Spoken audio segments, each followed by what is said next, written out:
आपके festive season को और स्पेशल बनाने हम लाए हैं धमाकेदार डील्स महालक्ष्मी सेल्स शिवाजी चौक, जहां आपको मिलेंगे laptops end gadgets, refrigerators, single door end double door, washing machines semi and fully automatic, batteries and inverters, water purifiers, atta chakki, air conditioners, air coolers, LED televisions, deep freezers, PG coolers and rates सारे online से भी सस्ते। Check prices with us before buying online. Mahalakshmi Sales, Shivaji Chowk, Ulhasnagar 3. All types of EMI options available. आज ही आइए और consumer appliance ले जाइए easy EMI पर।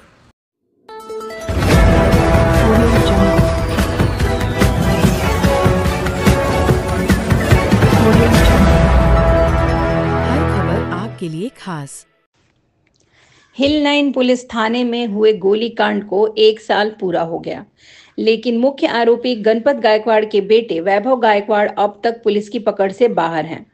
ऐसे में पुलिस की निष्क्रियता और प्रशासन की चुप्पी पर सवाल उठाते हुए आज महेश गायकवाड़ व उनके समर्थकों ने पुलिस उपायुक्त कार्यालय तक विशाल मोर्चा निकाला।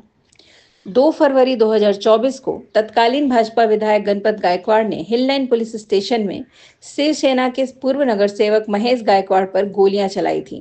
इस मामले में गणपत गायकवाड़ के बेटे वैभव गायकवाड़ को भी सह आरोपी बनाया गया, लेकिन 1 साल बीत जाने के बावजूद पुलिस उसे पकड़ने में नाकाम रही है। वहीं न्यायिक हिरासत में चल रहे 3 आरोपियों को भी जमानत मिल चुकी है, जिससे प्रशासन की भूमिका पर संदेह और गहराता जा रहा है। इस पक्षपातपूर्ण कार्रवाई के विरोध में आज अनिल अशोक थिएटर से पुलिस उपायुक्त कार्यालय तक विशाल मोर्चा निकाला गया। मोर्चे में महेश गायकवाड़, राहुल पाटिल, दिलीप दाखिनकर, मुन्ना मिश्रा, विवेक त्रिवेदी, नीलेश रशाल, महेश बोटे सहित सैकड़ों समर्थक शामिल हुए। प्रदर्शनकारियों ने पुलिस उपायुक्त सचिन गोरे से मुलाकात कर अपनी नाराजगी व्यक्त की और निष्पक्ष कार्रवाई की मांग की। अब सवाल ये है कि क्या पुलिस सच में आरोपी को पकड़ने की कोशिश कर रही है या फिर राजनीतिक दबाव में यह मामला ठंडे बस्ते में डाल दिया गया है। 1 साल बाद भी आरोपी अभी तक गिरफ्तार नहीं हुए हैं। काय चर्चा झाली? डीसीपी साहेबांना आता निवेदन दिलेलं आहे की जसं बीडच्या धर्तीवरती ज्या पद्धतीने कायदा सुव्यवस्था मजबूत केलेली आहे, तशी या ठिकाणी करण्यात यावी। SIT नेमावी, CID नेमावी, जेणेकरून या ठिकाणी आरोपीला कठोरात कठोर शिक्षा मिळेल। मी या ठिकाणी एवढंच म्हणेल की आज वर्ष पूर्ण झालेलं आहे आणि एक आरोपी फरार आहे, जो मेन सूत्रधार आहे। वैभव गायकवाड हा भाजपाचा युवा मोर्चाचा पदाधिकारी आहे। आज आपण बघितलं तर बीडच्या धर्तीवरती कुठल्याही प्रकारचा पक्षपात न करता त्या ठिकाणी कारवाई चालू आहे। आज आपल्या महाराष्ट्रामध्ये म्हटलं जातं मुख्यमंत्री देवेंद्र फडणवीस संवेदनशील आहेत आणि ते अन्यायाविरोधात कठोर कारवाई करणारे असे मुख्यमंत्री आहेत। त्यांनी या कल्याण शहरामध्ये सुद्धा अशा पद्धतीचं कायदा सुव्यवस्था त्यांनी कठोर निर्माण करायला हवी, जेणेकरून न्याय मिळेल। मला वाटतं काय की आज गोळीबार जो झालेला आहे हा देश पातळीवरती पहिली घटना आहे की पोलीस स्टेशनमध्ये गोळीबार झालेला आहे आणि त्या गोळीबारामधून एक आरोपी फरार आहे आणि त्या गोळीबारमधून मी बचावलेलो आहे ईश्वराच्या कृपेने।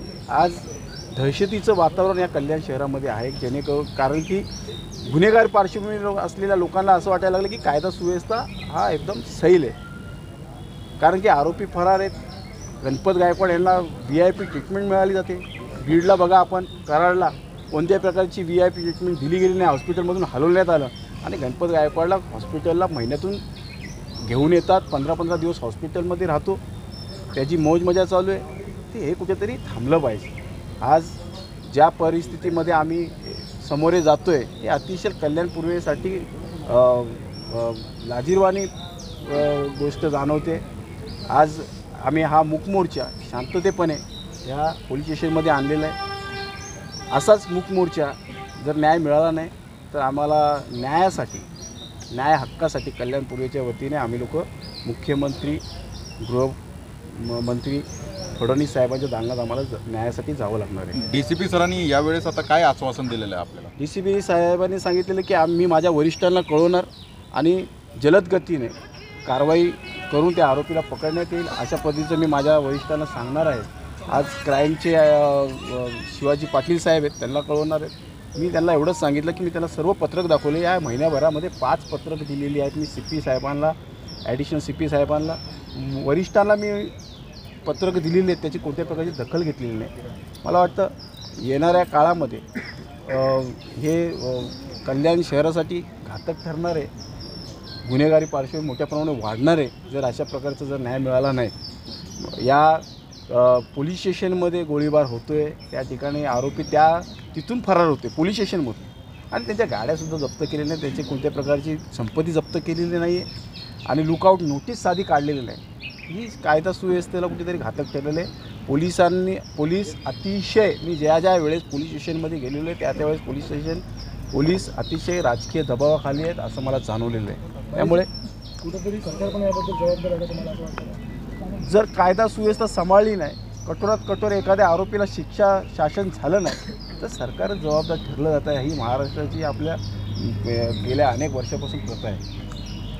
ओके.